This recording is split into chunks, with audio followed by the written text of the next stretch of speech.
ایک جج صاحبہ ایک مجرم کو سزا سنانے کا واقعہ بیان کرتے ہوئے بتاتی ہیں کہ میں اندرون سندھ ایک پسماندہ سی تحصیل میں فرائض سر انجام دے رہی تھی کہ میرے سامنے ایک مجرم کو پیش کیا گیا جس نے دوران ڈکیتی نہ صرف خاتون سے جنسی زیادتی کی تھی بلکہ اسے ہوس مٹانے کے بعد قتل کر دیا گیا تھا۔ شواہد کے مطابق خاتون کے گلے میں پھندا ڈال کر اسے چھت میں لگی ہک سے لٹکا دیا گیا تھا، مگر خاتون کے ہاتھ اور پاؤں کھلے تھے۔ حیرت انگیز طور پر گردن میں لگے پھندے کو خاتون نے صرف ایک بار پکڑ کر چھڑانے کی کوشش کی تھی، اور مجھے یہ بات بہت عجیب لگی تھی کیونکہ جب دم گھٹنے سے موت ہوتی ہے تو انسان ایڑیاں رگڑتا ہے، گلے لگے پھندے کو نکالنے کی بھرپور کوشش کرتا ہے، مگر اس خاتون نے ایسا بالکل بھی نہیں کیا تھا۔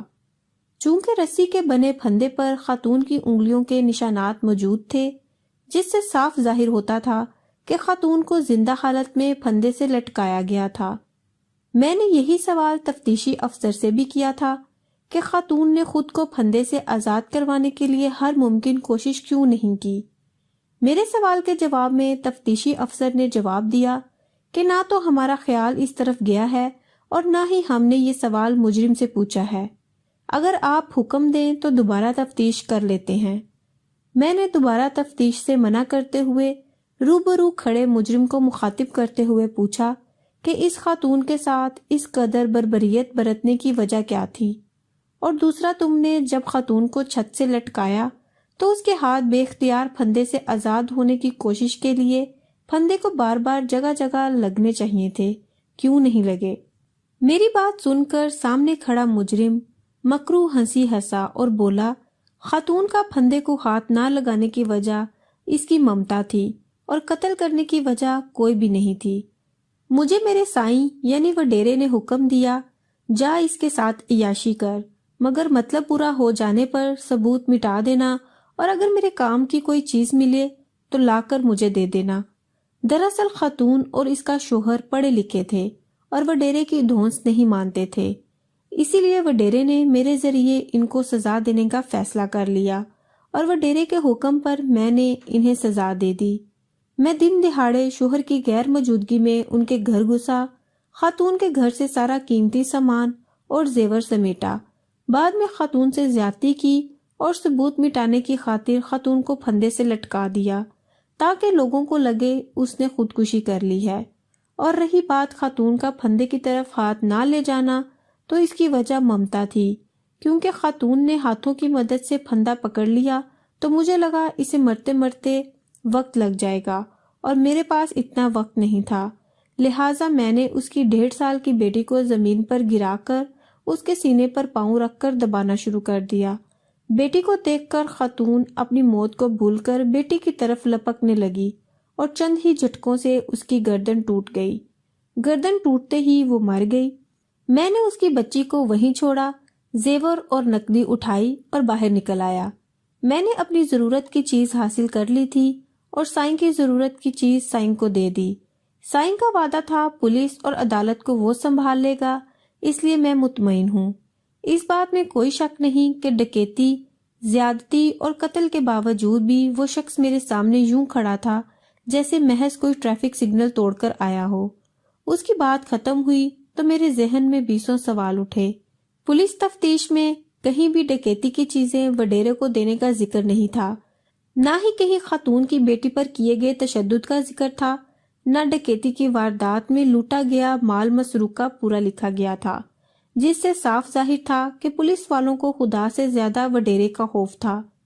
میں نے مجرم کو 3 بار سزائے موت سنائی تھی، جس پر بعد ازاں مجھے خود بھی قانونی کارروائی کا سامنا کرنا پڑا تھا، مگر میں نے سزا کے اضافی نوٹ میں لکھا تھا، ایک بار سزائے موت زیادتی کے جرم میں اور دوسری بار سزائے موت قتل کے جرم میں، جبکہ تیسری بار سزائے موت اس 1.5 سال کی معصوم یتیم ننھی کلی پر ظلم کے جرم میں۔ اور ساتھ ہی تفتیشی افسر کو میں نے سائیں کو شامل تفتیش کرنے کا حکم دے دیا تھا کہ سائیں کبھی قصوروار ثابت نہیں ہو سکا۔ مجھے معلوم تھا کہ وہ کبھی مجرم ثابت نہیں ہوگا، مگر میں نے جہاں تک ممکن تھا انصاف کرنے کی کوشش کی تھی۔ میرے فیصلے کی وجہ سے مجھے بھی جواب دہ ہونا پڑا تھا، اور متعلقہ فورم پر مجھ سے اتنی سخت سزا کی وجہ پوچھی گئی تو سامنے بیٹھی خاتون ممبر کو الگ کر کے میں نے اپنے جسم پر جلنے اور زخموں کے نشانات دکھاتے ہوئے کہا کہ میں نے سوتیلی ماں کے پاس پرورش پائی، اور جب مجھے خیال آیا کہ وہ 1.5 سال کی بچی بھی اب سوتیلی ماں کے پاس پرورش پائے گی تو مجھے اس ظالم شخص کے اس جرم کی سزا موت سے کم نظر نہیں آئی۔ میری تکلیف کو سمجھتے ہوئے فورم کے تمام ممبران نے مجھ سے ہمدردی کا اظہار کرتے ہوئے مجھے نرمی سے قوانین کو مد نظر رکھ کر چلنے کا کہا اور میرے فیصلے کو برقرار رکھنے کا حکم بھی دے دیا۔ جب میرا کیس ختم ہوا تو اس فورم کے تمام مرد ممبران نے میرے سر پر دست شفقت رکھا اور میں رونے لگی تو انہوں نے وجہ پوچھی۔ میں نے روتے ہوئے بتایا کہ جب سے سوتیلی ماں گھر میں آئی تھی اس دن کے بعد پہلی بار کسی نے اتنی شفقت سے میرے سر پر ہاتھ رکھا ہے۔ خاتون ممبر نے مجھے گلے لگا کر بوسہ شفقت دیا اور ڈھیروں دعائیں دے کر رخصت کر دیا۔ میری وہاں سے پوسٹنگ کر کے مجھے کراچی شہر میں بھیج دیا گیا کیونکہ میں وڈیرے کے غضب کا شکار بن سکتی تھی اور کوئی مجھے بچا نہ پاتا۔ بقیہ ماندہ ملازمت میں نے کراچی شہر میں ہی گزاری۔ گڑیا کے حشاش بشاش رہنے کا راز۔